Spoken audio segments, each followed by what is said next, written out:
Bienvenue dans ce nouveau chapitre sur les ateliers participatifs prêts à produire. On va voir des usages avancés. On va d'abord voir quels sont les bons thèmes et comment aider vos membres à choisir des bons thèmes avec quelques petits pièges à éviter. Et puis, on va voir aussi comment produire une nouvelle version de votre atelier, donc du même atelier, du même sujet, mais avec une nouvelle version de la ressource. Alors, ça va être particulièrement utile si, par exemple, vous faites un deuxième atelier dans votre communauté sur le même sujet, mais ça va être également très utile pour vos membres qui vont pouvoir continuer chaque mois peut-être de faire des nouvelles versions. Et au bout d'un certain nombre de versions, eh bien, vous allez voir qu'on arrive à faire de l'intelligence collective à un point très très poussé. Et on verra enfin des ateliers participatifs prêts à produire en version présentielle. Et avec une petite astuce, si vous lancez votre communauté par une première rencontre en présentiel, eh bien, ça peut être très très intéressant d'y inclure les ateliers participatifs prêts à produire. Ça peut être un véritable accélérateur pour démarrer votre communauté. Alors, on commence tout de suite par les bons thèmes. Et pour ça, eh bien, qu'est-ce que c'est qu'un bon thème? Eh ben, un bon thème, c'est d'abord quelque chose où chaque membre, eh bien, a une petite pièce du puzzle. Lorsque l'on parle de gestion du temps, par exemple, chaque fois, eh bien, tout le monde n'a pas l'ensemble des solutions, mais a des petites idées, petites astuces qu'il peut utiliser. Et donc, les partager, eh bien, ça rend tout le monde beaucoup plus riche et ça va aider tout le monde dans ce thème-là.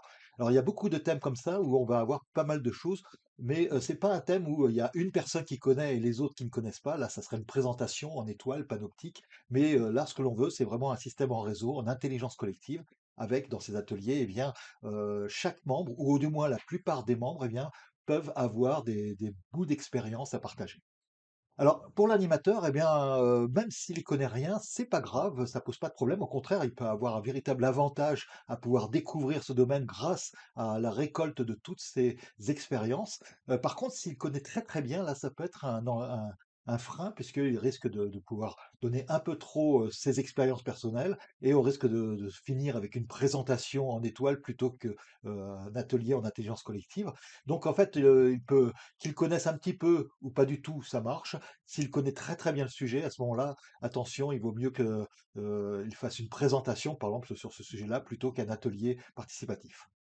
Alors, prenons un thème, on va prendre un thème et on va voir que sur un thème, on avait une petite difficulté. Ce thème, c'était: comment lancer son entreprise? Alors ça peut paraître un bon thème, le problème, c'est que les personnes qui viennent sont les personnes qui veulent lancer leur entreprise et effectivement, donc ça veut dire qu'ils n'ont pas encore cette expérience-là. Du coup, eh bien, ça donne un résultat assez peu intéressant. Alors si on remplace ça par comment démarrer ou développer son entreprise, on va attirer des personnes qui démarrent, donc peut-être qui vont apporter peu d'expérience, mais aussi des personnes qui ont déjà démarré leur entreprise, qui même de temps en temps la développent. Et là, on va avoir quelque chose de beaucoup plus intéressant.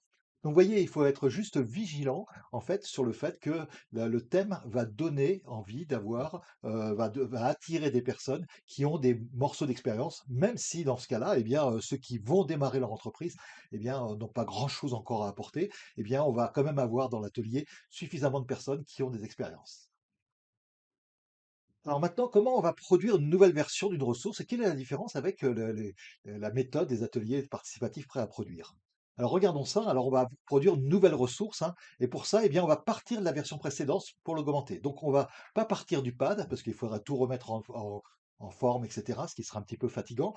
Et donc on va partir de la ressource mise en forme. Alors votre ressource, vous l'avez peut-être sur Word. Alors si vous l'avez partagé en PDF, la source va être sous Word ou alors sur un traitement de texte en ligne, genre EdgeDoc, Google Doc, etc. Et on va regarder effectivement comment on va partir de là. Donc on va d'abord prendre la version et on va la modifier. Donc qu'est-ce qu'on va faire juste avant l'atelier? Eh bien on va la dupliquer parce que vous allez garder la version 1 ou la version précédente, hein, si vous en êtes déjà à plusieurs versions. Et donc on va la dupliquer pour faire une nouvelle version, un nouveau document qu'on va préparer. Et on va simplement la remplacer par la nouvelle version après pour que vous puisse garder quand même une trace des anciennes. Alors, si on est sur un traitement de texte hors ligne, hein, du genre Word, OpenOffice, etc., eh ben, du coup, on va pas pouvoir partager facilement ce document-là. Donc, on va avoir une seule personne qui prend des notes. Alors, c'est un petit inconvénient, mais ça va aller quand même beaucoup plus facilement puisque le document est déjà mis en page, donc c'est plus facile. Donc, dans ce cas-là, eh bien, vous pouvez trouver un complice. Alors, soit avant, vous dites à quelqu'un, bah, tiens, j'aimerais bien que tu sois là dans l'atelier pour prendre les notes, hein.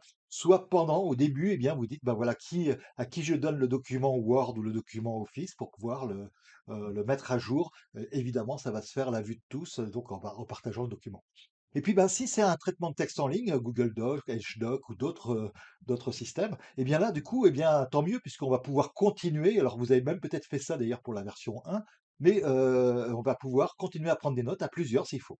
Mais attention, évidemment, vous le savez, quand on prend des notes, on ne prend pas des notes dans tous les sens, mais on attend la reformulation à la fois de l'expérience et puis après la reformulation de la question, et à chaque fois pour les noter.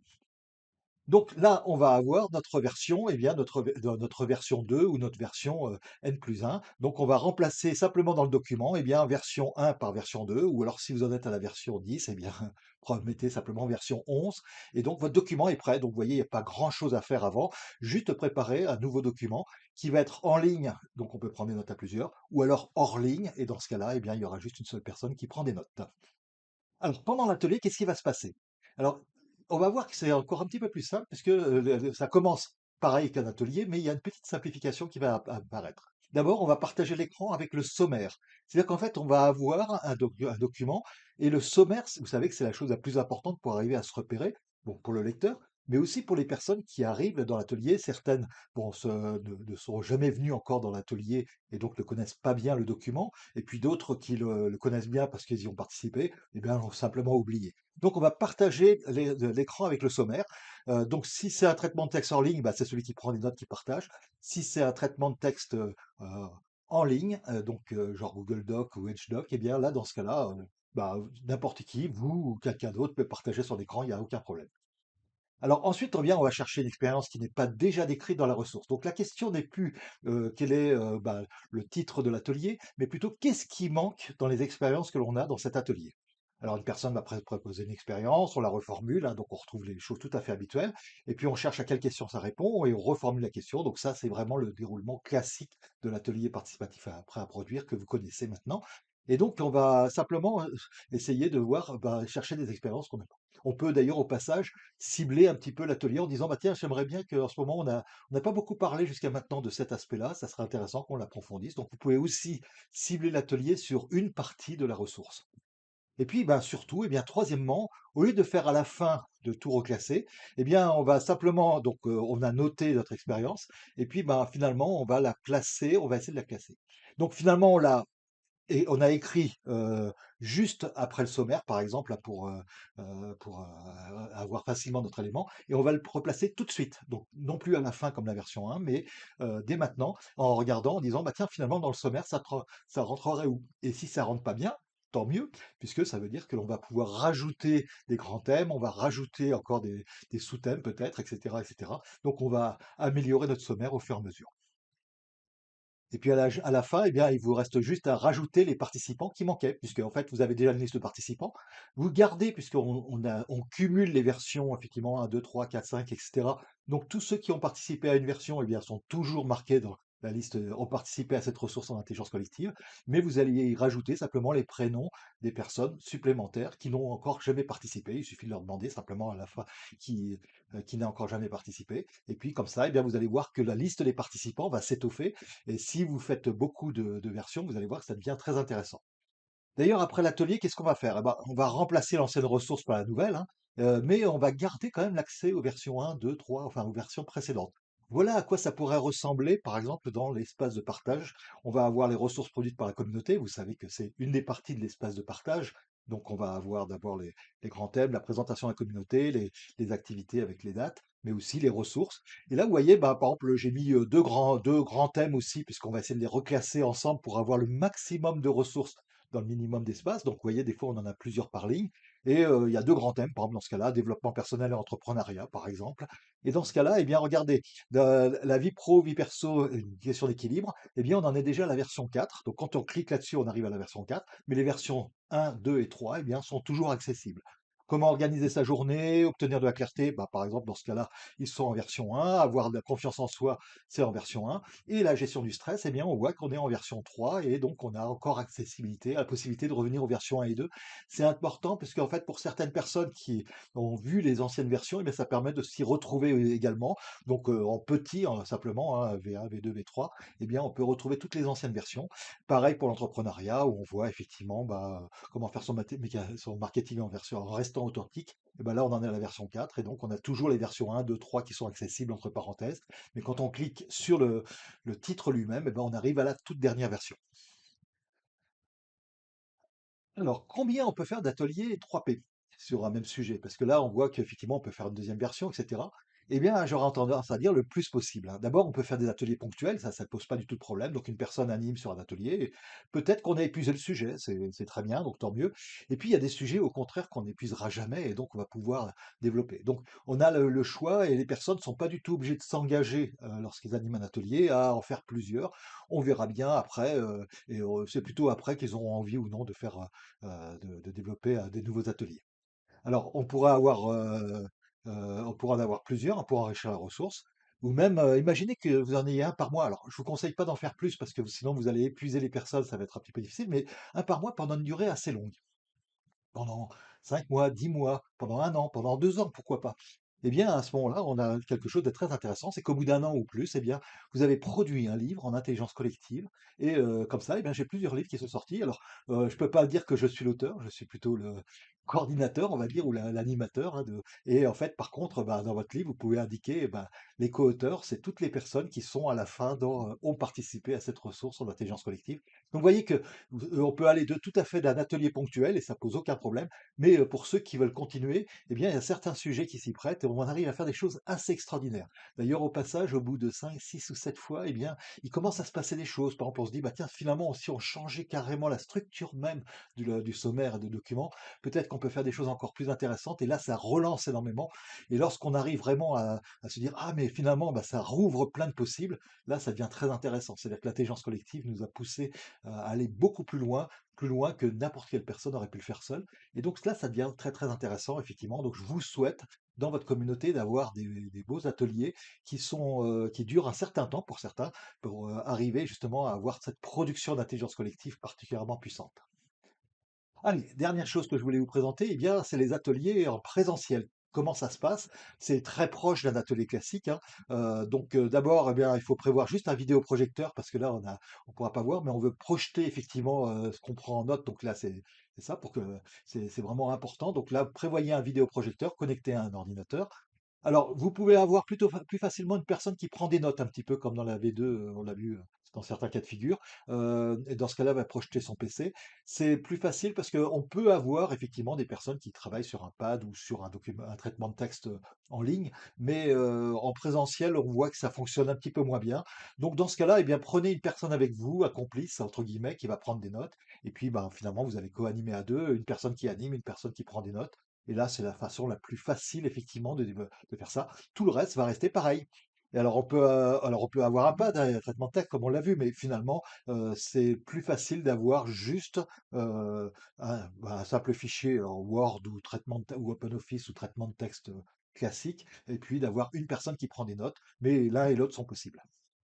Alors, on l'a testé entre 2 personnes. Bon, 2, c'est pas tout à fait un groupe puisque un groupe commence à 3, hein, mais bon, ça peut marcher déjà, jusqu'à 100 et on a fait des ateliers même, 3, 4 ateliers de 100 personnes chacun et ça marche. Alors lorsqu'on est dans un atelier avec un très grand nombre de personnes, on va pas avoir la possibilité que tout le monde parle. Mais et évidemment, on va peut-être pas faire une inclusion au départ avec un mot par personne, c'est un peu compliqué.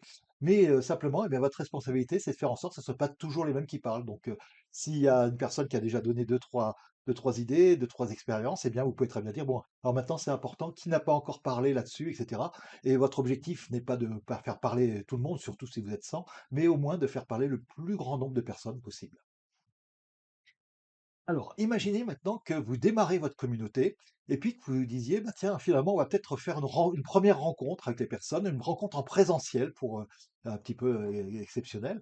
Et ben, ça pourrait être très très bien de pouvoir utiliser justement ces ateliers et donc de faire une sorte de forum avec les ateliers. Mais plutôt que ça soit vous qui les animiez, on peut sauter quelques étapes à condition de se préparer quelques, quelques semaines avant à votre communauté en présentiel. On va voir ça. Alors au passage, c'est une super opportunité parce que finalement, toutes les communautés que j'ai pu démarrer de cette manière-là, eh bien, c'est un véritable accélérateur. C'est-à-dire que toutes les étapes que l'on a vues depuis, ben, vous faites votre premier atelier, votre deuxième atelier, vous aidez les personnes à animer l'atelier et puis après vous passez à la suite, eh bien, on va pouvoir les concentrer en très peu de temps. Et là, ça va devenir très, très intéressant. Alors déjà, pour quelques semaines avant, eh bien, vous allez avoir quelques personnes, alors soit des personnes que vous choisissez, soit des volontaires de la communauté à qui vous proposez ça, comme vous voulez, à qui vous allez faire vivre un atelier participatif prêt à produire, en distanciel probablement, sauf si vous êtes vraiment sur une communauté très très locale. Et donc là, eh bien, vous allez simplement leur faire vivre et vous allez les aider à animer un atelier. Alors ils vont être par 2 ou par 3 lors de la rencontre, que l'on aura et donc ils sont d'accord pour faire ça et on va évidemment les accompagner, les aider pour qu'ils soient relativement autonomes, même si on va les aider un petit peu lors de la rencontre elle-même. Donc avant, eh bien, prévoyez juste, quelques personnes. Alors suivant le nombre que de personnes que vous avez, eh bien, vous pouvez avoir plus ou moins d'ateliers en parallèle, donc c'est à vous de voir un petit peu le nombre de personnes que vous voulez, mais bon, ça peut être 5, 6 par exemple et si vous avez 5, 6 volontaires ou même si vous en avez 2, 3, 4, bah, pourquoi pas, on peut commencer à faire des choses très intéressantes.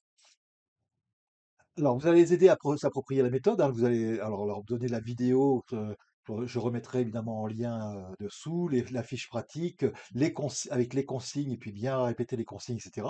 Et puis vous allez leur dire qu'ils sont pas tout seuls. D'abord, ils vont animer par deux ou trois. Ça va être plus facile en présentiel parce qu'on a vu qu'il y a en général une personne qui prend des notes, une personne qui anime, ou deux personnes qui animent s'ils sont trois, hein. Et dans ce cas-là, eh bien, ils vont pouvoir animer eux-mêmes lors de la rencontre elle-même. Alors, la journée, prévoyez 2 heures à peu près. Alors, quel que soit le planning que vous avez prévu dans la journée en présentiel, que ce soit une demi-journée ou une journée, prévoyez au moins 2 heures pour les ateliers participatifs prêts à produire. Et donc, on va les faire en même temps. Donc, on va avoir, je sais pas, deux, trois ateliers avec des thématiques que l'on aura définies avec les animateurs. Là, on va choisir évidemment des thématiques qui vont intéresser le plus grand nombre, si possible, de manière à ce que l'on puisse avoir chaque participant qui a envie de participer. Et puis, finalement, on va se lancer donc dans ces ateliers en parallèle.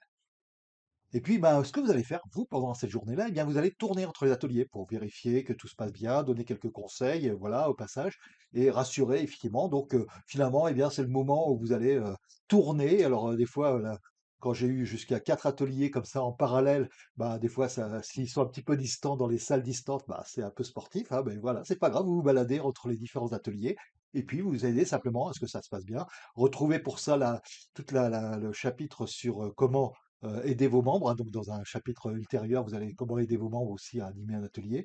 Mais vous allez voir que bon, c'est assez simple, hein. Vous allez juste vérifier que bah, ils commencent bien par l'expérience et puis après, ils mettent ils mettent ensuite à quelle question ça répond. Et vous allez vérifier, comme d'habitude, et bien effectivement que les notes soient prises effectivement après avoir été reformulées.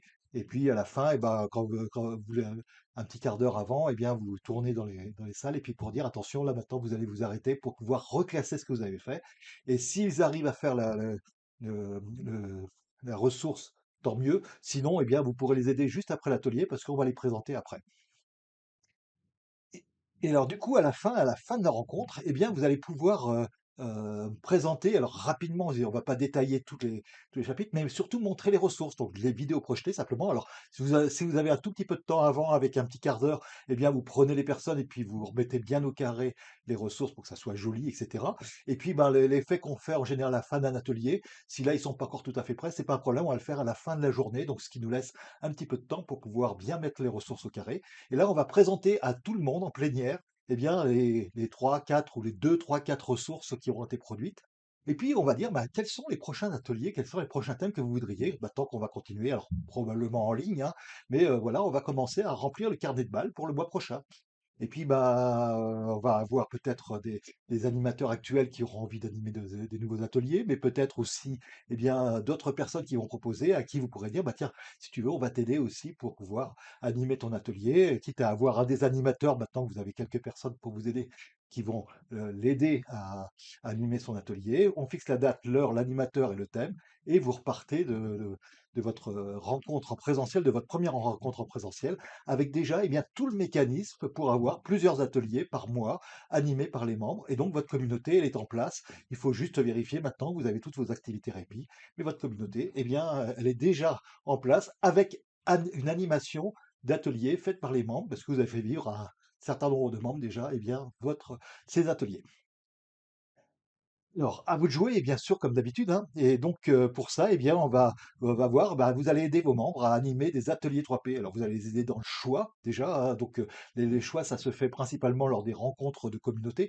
Au début, ça se faisait à la fin des ateliers, mais maintenant que vous n'allez pas participer à tous les ateliers, ça va se faire lors des rencontres de communauté. Donc, soyez vigilants à ce que le choix soit le plus approprié pour que les personnes puissent vraiment bien bénéficier d'un atelier intéressant. Aidez-les à organiser aussi d'autres ateliers sur le même thème, hein. Donc, montrez-leur comment faire une version 2, etc., avec ce qu'on a vu aujourd'hui. Vous pouvez organiser des rencontres aussi en présentiel. Alors ça peut être bien, même si vous avez une communauté assez élargie, une fois par an, malgré tout, ça peut être bien de faire une rencontre en présentiel. Et là, c'est le bon moment aussi pour faire des ateliers, mais vous pouvez également le faire, eh ben, justement lors d'une rencontre en présentiel de démarrage. Et alors là, c'est vraiment génial puisque ça permet de faire toutes les choses. Donc, utilisez toutes ces techniques pour développer des ateliers participatifs prêts à produire et surtout aider vos membres à le faire pour que votre communauté, elle fonctionne bien, elle soit active et durable de façon holoptique.